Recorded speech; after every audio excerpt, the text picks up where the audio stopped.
My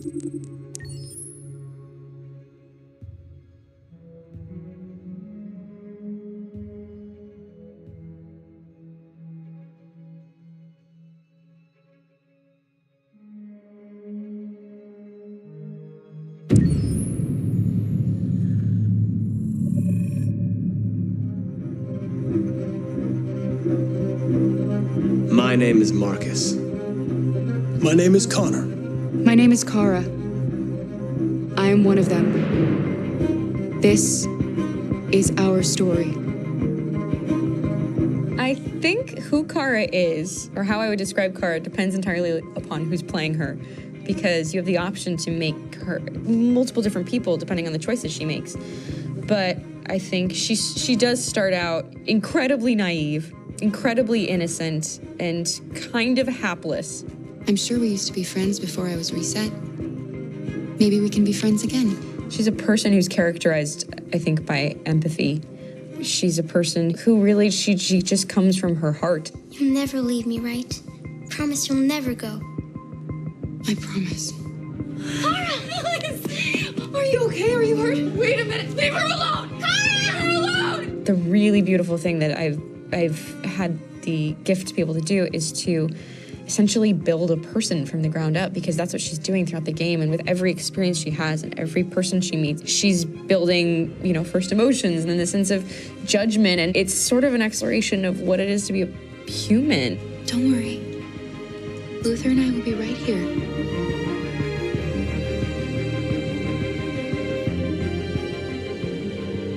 David and the creators have painted a really intriguing and engaging picture of a near future where we rely upon androids for a lot of our service class business, the class that serves us, that helps us, that handles our baristas and our drivers and our housemaids. And what is humanity, where we tap into it, how and why we treat each other the way that we do.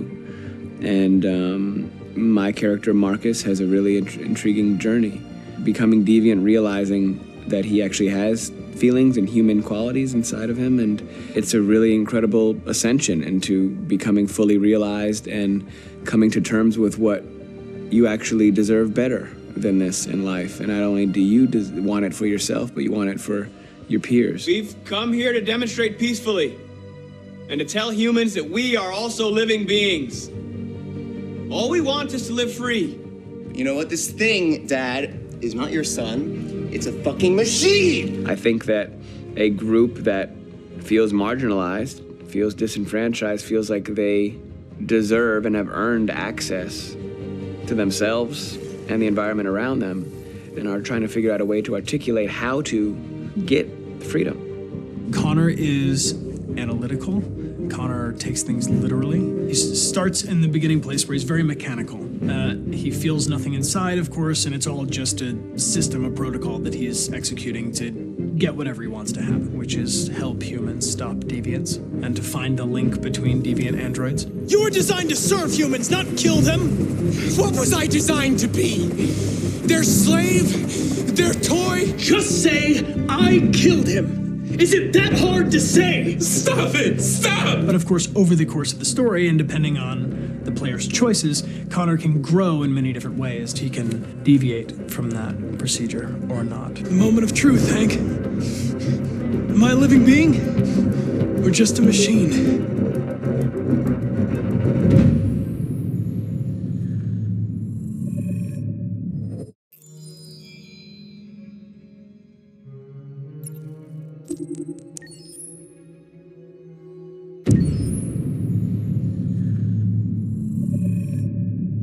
Game after game, we try to challenge ourselves. For Detroit, we wanted to, first of all, to write a story that would be incredibly bending, which means the most non-linear story that we've ever created.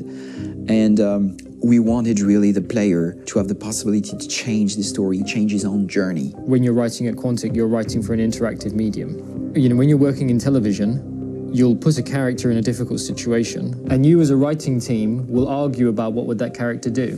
But ultimately, you have to decide what happens, and you just show the audience. What's interesting about interactive drama is you bring the player into that conversation. And it changes your job slightly as a writer because your job is to provide a narrative context in which the player can write his own story. You're giving him this kind of narrative Lego that he's going to snap together into his own shape. You also have the ability to make your audience attach themselves to your characters because the audience is in some sense responsible for what happens to the characters. It's just a few cans. Come on, let's go. We have some cash now. You used me to steal that money. How could you do that? I trusted you. What is a bit specific about this scripts is how large they are. If you take a film script, there are about 100 pages. But here we have to deal with a script that is between 4,000 and 5,000 pages. Everything becomes bigger because we don't just tell one story, but we tell all the possible stories that can be told within this narrative space. On Act 3, our final act, we have around 1,000 different scenarios, and every one of those scenarios has to be as interesting, as passionate, as strong, and as emotional for the player. We want every action that the player does, every interaction that is available to serve in telling the story, and help the player understand who his character is, and build that character moment to moment.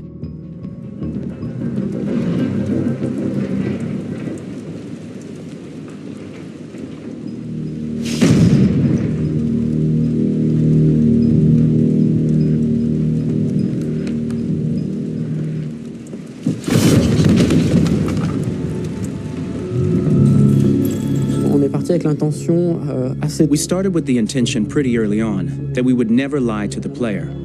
So we implemented a visible tree structure in the game that players can consult during a scene or at the end of it, which shows exactly what they did and what they missed. There are games out there offering world exploration. We offer narrative exploration. You know, keeping control of such a wide and large story is a huge challenge. So same thing when you shoot with actors, because you will need to shoot many different versions of each dialogue, of each scene. For actors, it's a huge, huge challenge. Because of the style of the game, you have so many different ways that the character can go.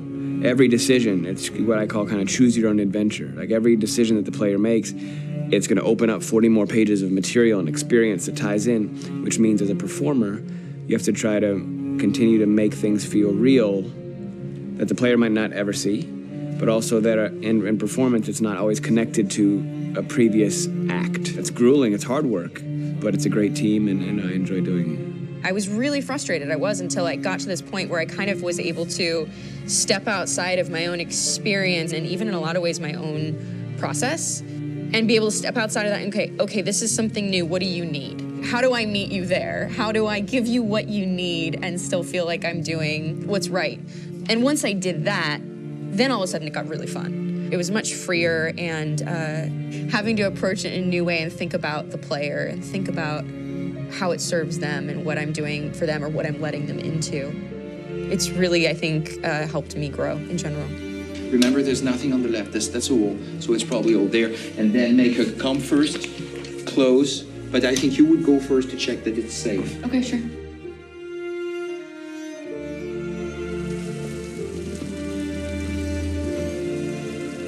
The most enjoyable thing about working in performance capture on this kind of project is that if I shot a film, I would get to do one of these endings. I get to do so many different things as Connor. Your head goes all over the place because you're trying to keep track of basically 4 different storylines for each different response. What's the name of my dog? Buddy? Scout. I think it's Jack. I can't remember. So I worked with physicality a lot because it was a good way to anchor myself in these different rings of the tree as the story grows out. I know where that is physically in my body, and then I can switch more continually on set, and it'll be entirely up to the player to determine what order those things come out and what they look like from a distance. Like if you're playing through it, the culmination of all of that will be their version of Connor. I'm faster than you, and I don't feel pain. You don't stand a chance against me. Listen, asshole. If it was up to me, I'd throw the lot of you in a dumpster and light a match to it.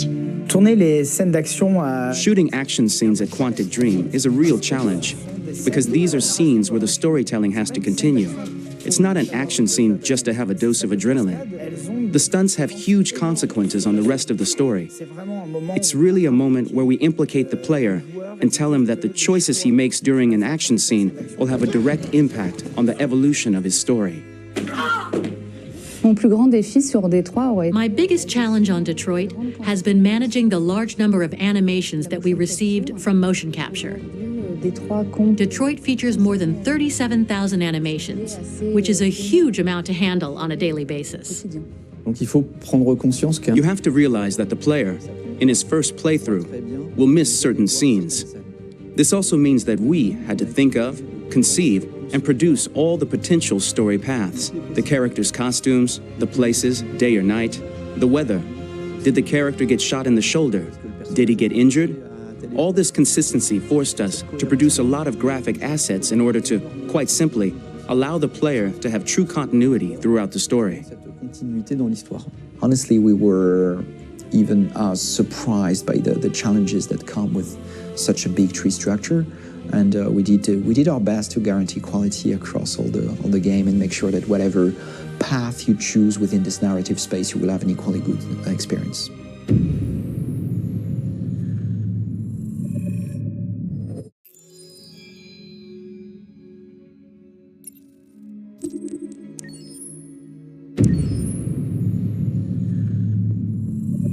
Detroit Become Human was produced over a period of 4 years. Here in Paris, we have a team of about 180 people. And to that, we need to add also all the outsourcing with our partners in the Philippines, in China, Vietnam, and in India. So when we started working on this story, I had to imagine where Kara was built. And for whatever reason, the city of Detroit came very quickly to my mind because it had already an incredible story by itself full of history and themes. So we traveled there with the team and we were really moved by what we saw, and we could really feel the desire to fight and really be born again. And we just continued this curve, this growth, and just imagine what Detroit would be like if the android industry was, using these huge factories to build androids there. A very strong element in Detroit is that there's a lot of industrial wasteland and a lot of nature too, and for us, the graphic designers, it was an incredible playground. The destroyed zones which we wanted to preserve, we appropriated them to turn into something else. Then in the areas that needed to be rebuilt, we were able to imagine our Detroit of the future. We didn't want to make a science fiction universe, but a world of anticipation. If we chose science fiction, we could have imagined flying cars, extraterrestrials, but those things are very far from our current everyday life.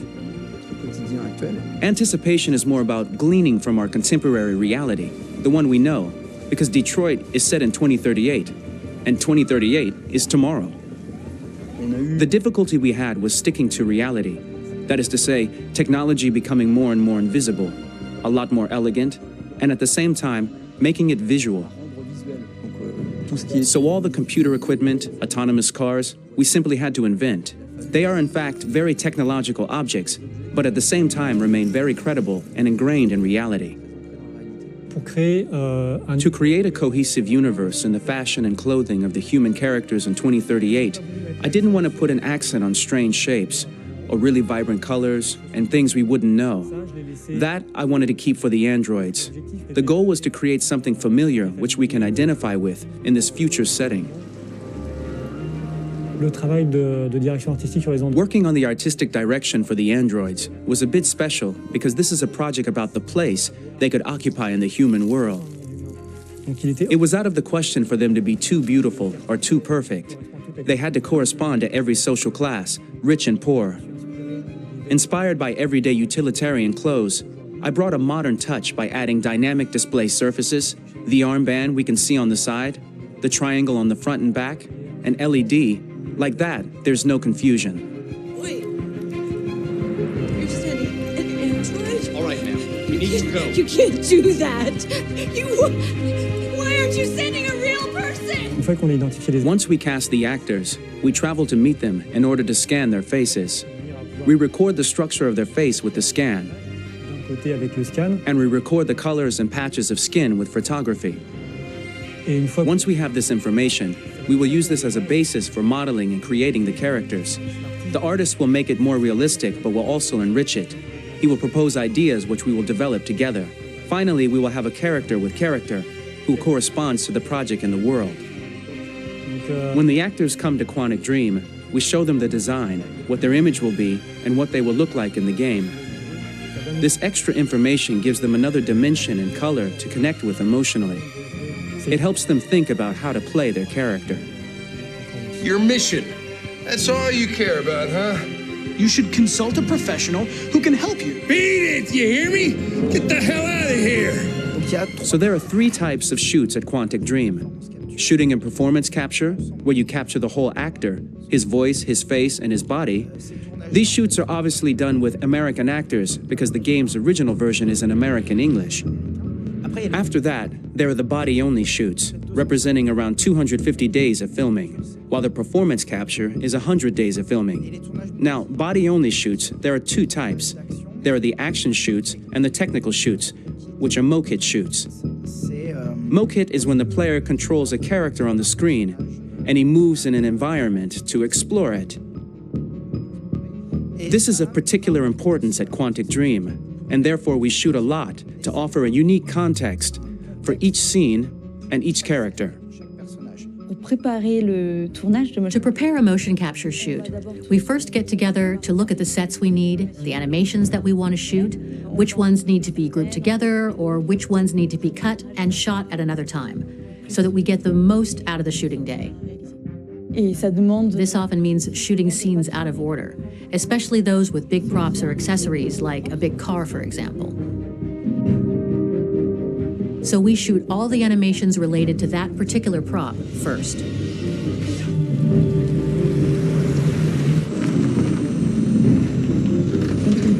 The biggest challenge for the mocap team was shooting a Spider-Man mokit.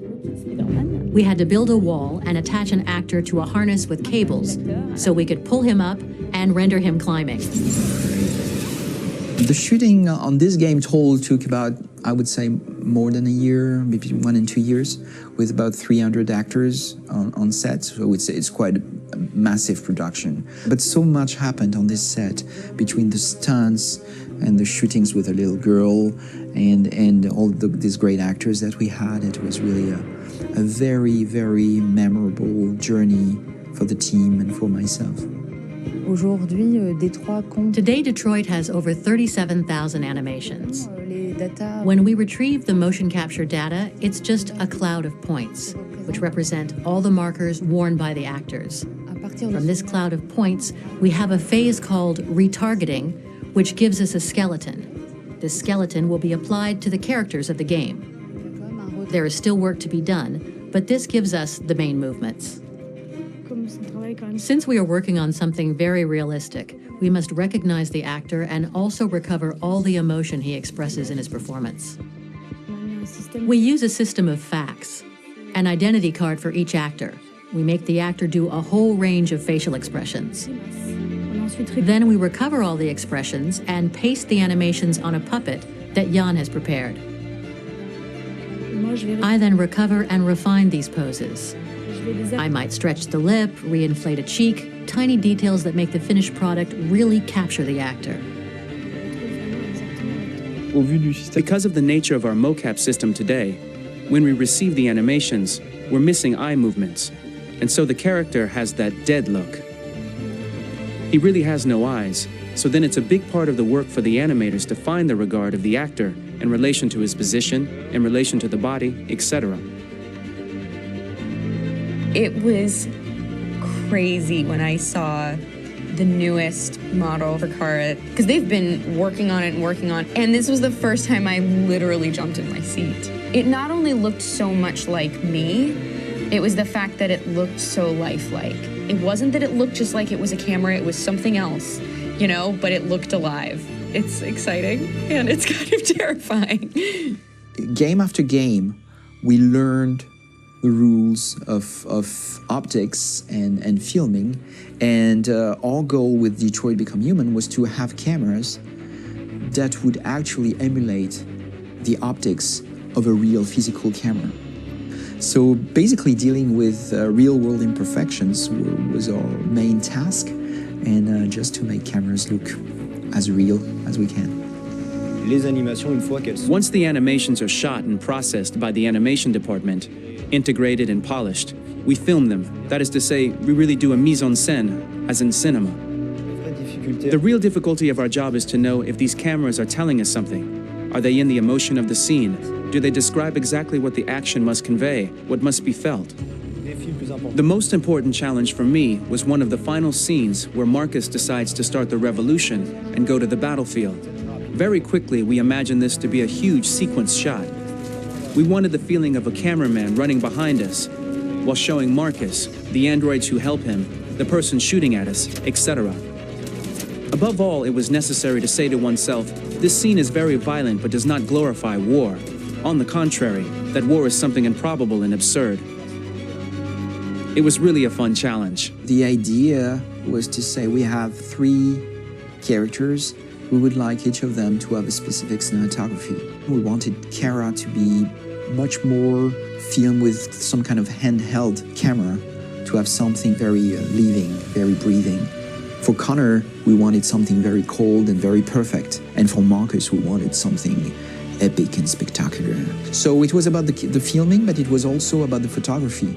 So we worked with a director of photography to give each character a different lighting, different key colors. Each of them would have their own worlds. And finally, we worked with the composers, so they would create a specific sound for each character, so each would have his own world and his own style.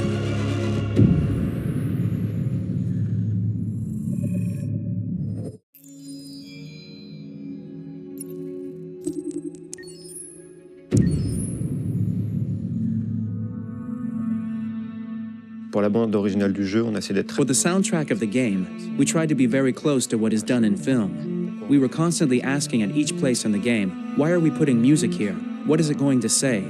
So we focused the music on bringing emotion, which is interactive and supports the character's arc. I'm sorry, honey. I'm sorry. I'm sorry. You know I love you, don't you? You know I love you.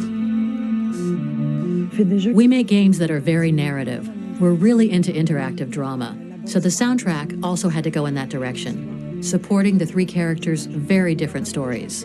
We really wanted 3 colors, 3 musical sound identities, and from there, having 3 composers made sense, since the story of Kara, Marcus, and Connor are all completely different.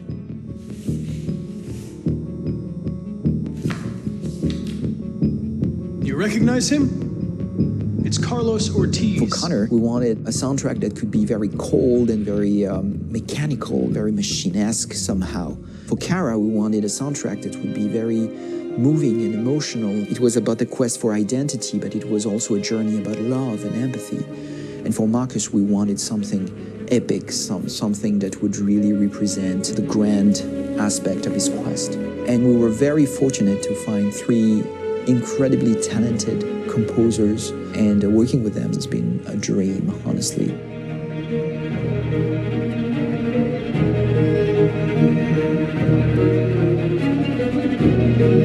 My name's Philip Shepherd, and I'm a composer and a cellist and a producer. And today we're at Abbey Road Studio One, which is my favourite studio in the world. And today we're recording the soundtrack for Kara from Become Human.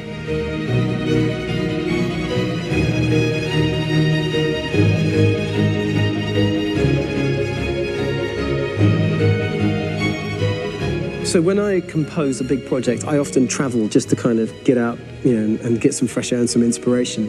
And I go hiking and traveling in Montana a lot. I had a log fire in the room that I was staying in, and the flames were kind of making absolutely direct music. And it became the basis for Kara's theme, and it sounds something like this.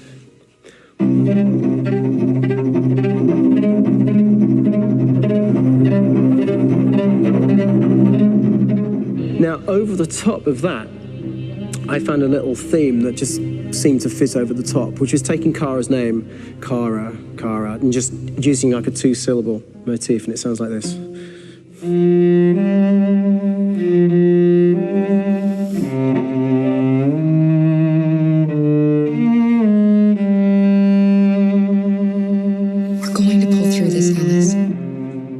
As long as we're together, nothing can hurt us.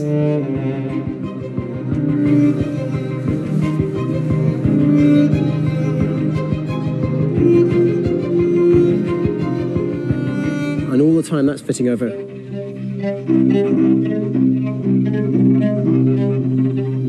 So it kind of works in lots of levels. And in fact, every single theme in the score has one of those elements built into it. And it becomes sort of the DNA of every single tune.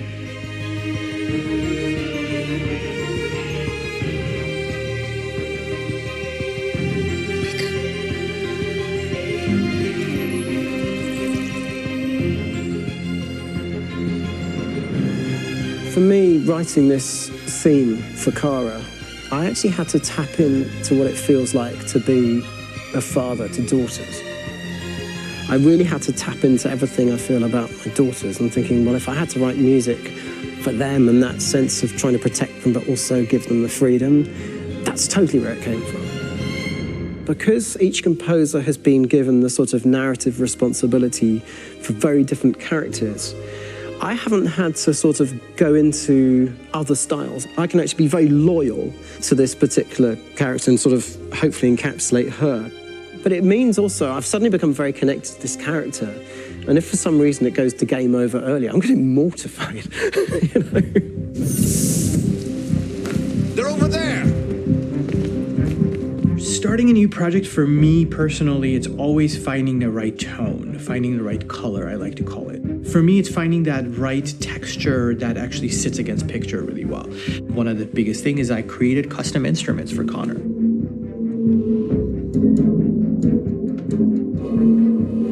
I pulled out all my vintage synthesizers to be able to capture this robotic person, if you will. My approach to all of these custom instruments is that I hear the sound in my head. And either I could just come into the piano and just be like, all right, so I'm gonna just get on the computer and just create it. I rather be able to play these instruments physically. Oh, that's nice. If you can do that.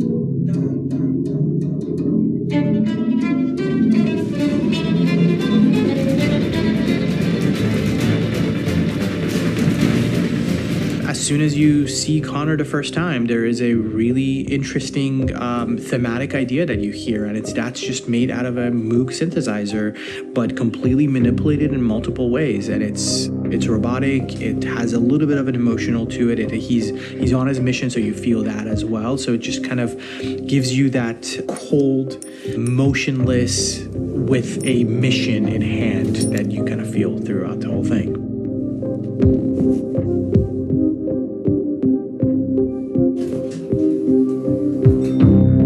Because the music evolved, one of the things that I was very weary and I was very kind of focused on was the way that the music has to evolve. So my idea behind it was that Connor is a singular android that could at any point become a deviant or could actually stay as an android. So I created a more or less an Connor theme, and then I was able to just manipulate it in different aspects of it. Is everything okay, Lieutenant? Chris was on patrol last night. He was attacked by a bunch of deviants. I'm a human being writing for a robot. And throughout Connor's journey, he meets someone, he meets a partner. So how do you deal with a robot feeling? And I've met a partner that I'm gonna work with, or all of a sudden he sees a dead body. Does this robot have an imagination? Does this robot have a feeling? And if yes, how do you translate that into non-emotional music? So it basically at any point I was just like, I can't do this, and then I just do it.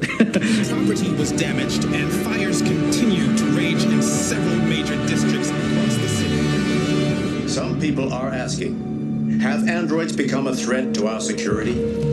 When I first started really digging in on Marcus, the one thing that I really tried to capture was the transformation process. You know, Marcus is this android that evolves over the course of the game and really goes from kind of figuring out that he's more than just an android. You know, he's starting to develop kind of a human soul in a way. Try to imagine something that doesn't exist, something you've never seen. Now concentrate on how it makes you feel and let your hand drift across the canvas. The other side of Marcus that I really latched onto was that he almost became a savior for a lot of the other androids in the game. So when I started developing the theme for Marcus, I really made it like a church hymn.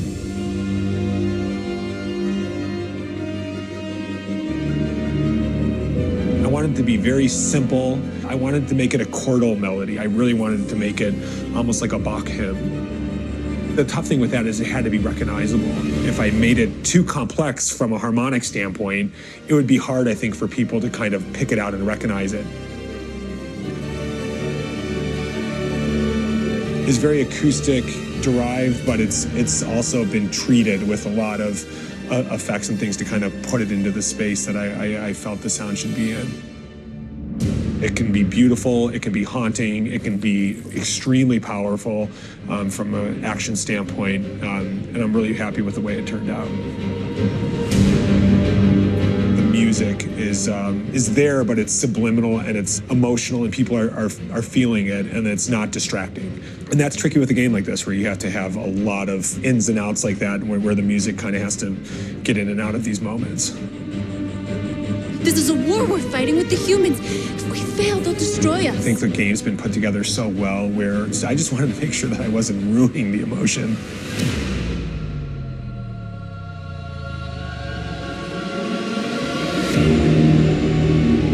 I gotta be honest, when we first started on this path, I said, oh man, this could be pretty messy, you know? I mean, it could feel disconnected, but I mean, it's amazing how they really guided us and got us to really kind of all be in the same world, but at the same time feeling completely different. So it's really gonna stand out and kind of be one of those games where people are really gonna notice the music and kind of how it was crafted, and, you know, and all the hard work that went into being able to pull it off in a graceful way.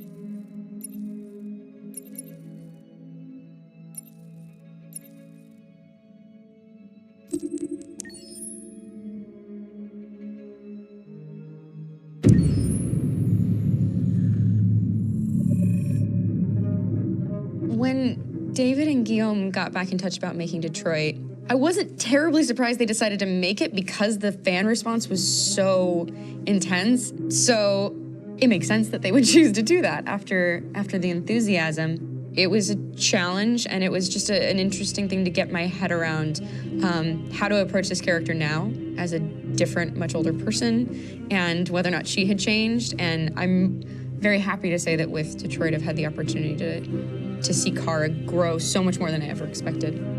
You do the housework, the washing, you cook the meals, and you take care of... God damn it, where the fuck's the rat gone now? Alice! Alice! I mean, she starts out essentially how she does in Kara in a very, not robotic, but, you know, android, other way.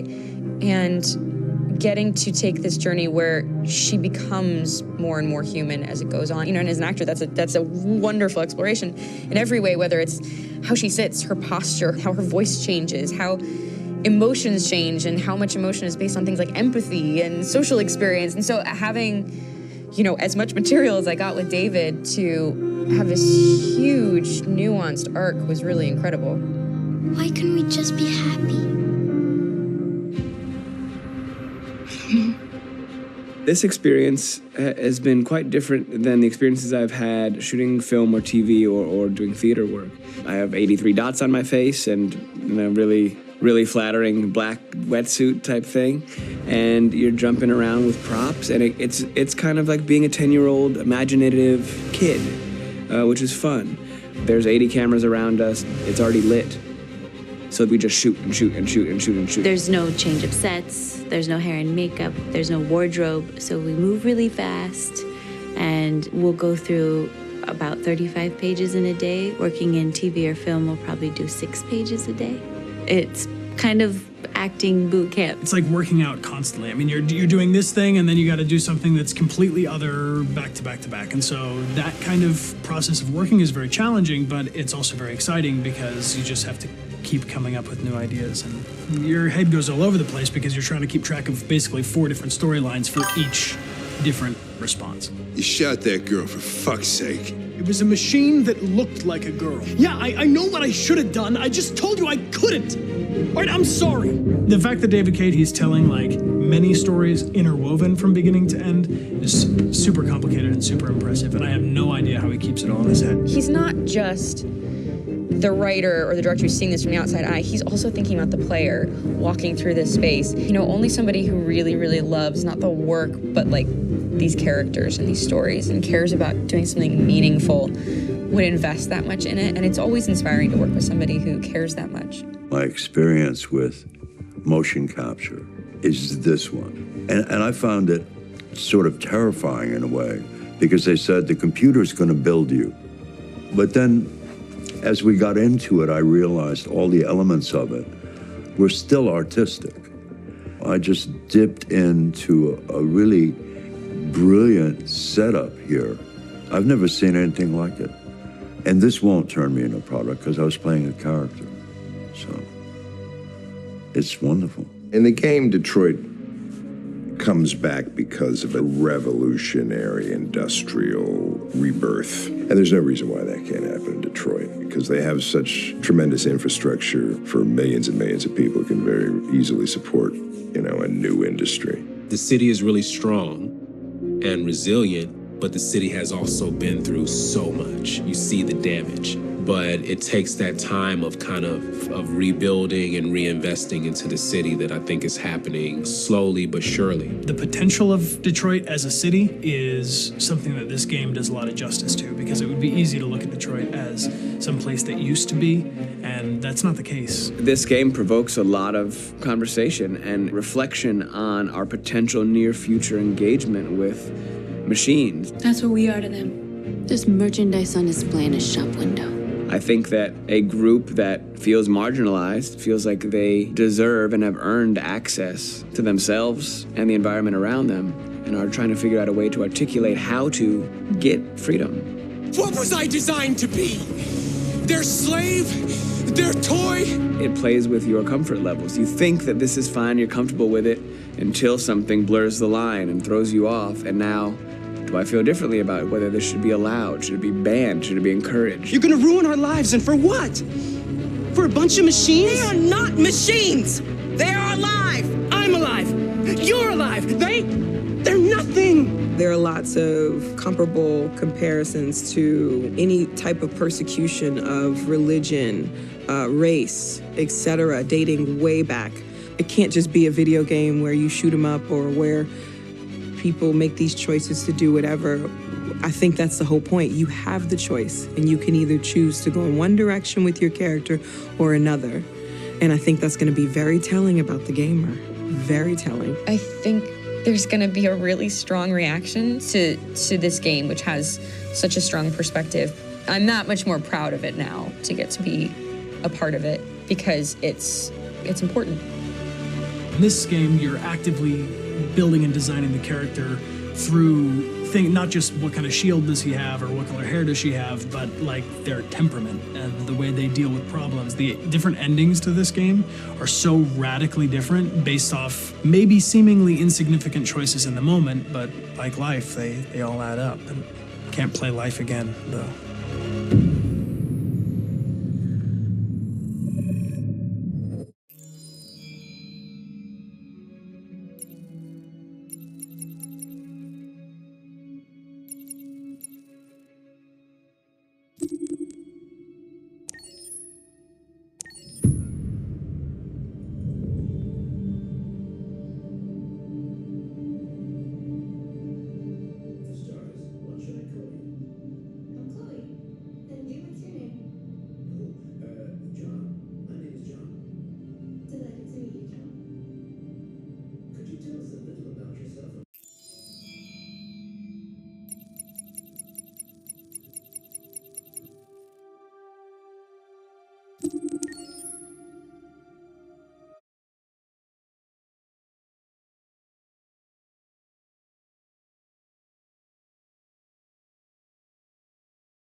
Could you please tell us where we are? Certainly, and welcome. We're currently in CyberLife's production center in Detroit, where all models are designed and manufactured. More than 10,000 androids come off the production line every day. Fascinating. Could you tell us what your goal was when you founded CyberLife? Well, I simply wanted to use technology to carry out all of our most annoying and repetitive tasks, so we'd have more time to enjoy life. I imagine you must have faced many challenges. Yes, there were technical challenges, but the hardest thing was to design an object that we would want to welcome into our homes.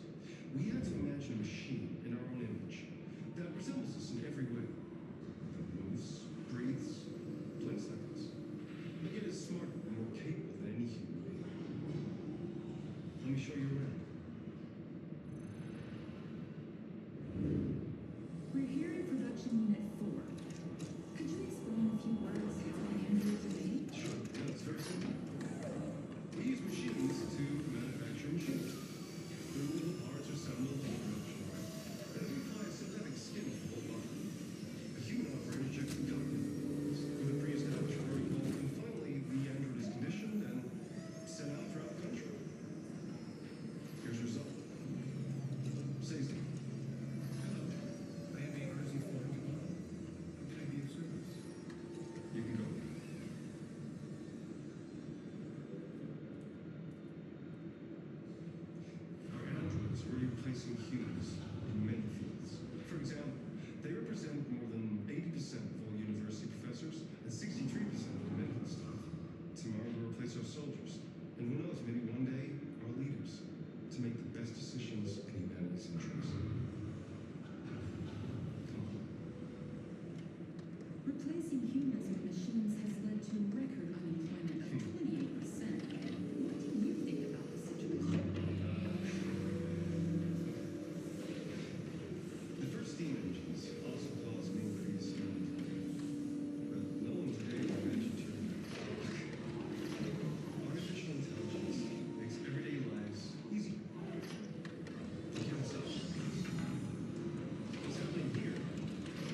Hold on just a little while longer. Hold on just a little while longer. Hold on just a little while longer. Everything will be alright. Everything will be alright. Fight on just a little while longer. Fight on just a little while longer. Fight on just a little while